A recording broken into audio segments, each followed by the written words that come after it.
I wanted to, I definitely wanted some of the performance to harken back to some of what we saw with, the bad boy karate. And I think, we were able to do that, in the scene with the limo. Yeah. You saw that Mike Barnes has kind of lost everything and Yeah. that he's mad as hell and he's ready to kill. But I love the fact also that there was this redemptive arc where he got to man apologize to Daniel sincerely.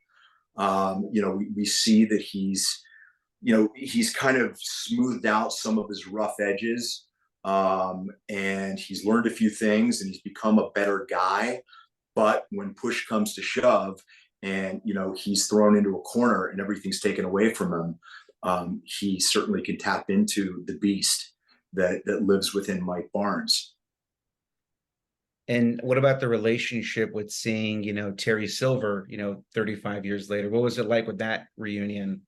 Well, it was great. It was great to see Thomas, but seeing Terry Silver, first of all, Barnes kind of got screwed out of his 50% of the dojos, Yes. and as an adult male, not a teenage boy, he has the epiphany in the scene with Daniel and Chosen saying, what kind of guy? And he's referring to the lawyer, actually. He says, what kind of lawyer constructs a deal where it pits one, teenage kid against another to terrorize him? I mean, that's sociopathic.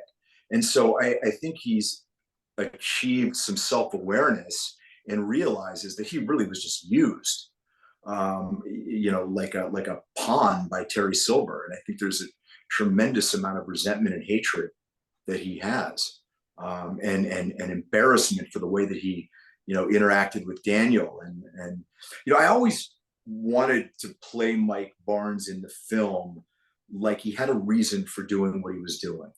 I mean, it's cliche, but something like, his mother needed an operation. I mean, that's a cliche choice, but he had a strong why. He wasn't just a sociopathic thug that was doing it. Was because he had to get this money to do something with it.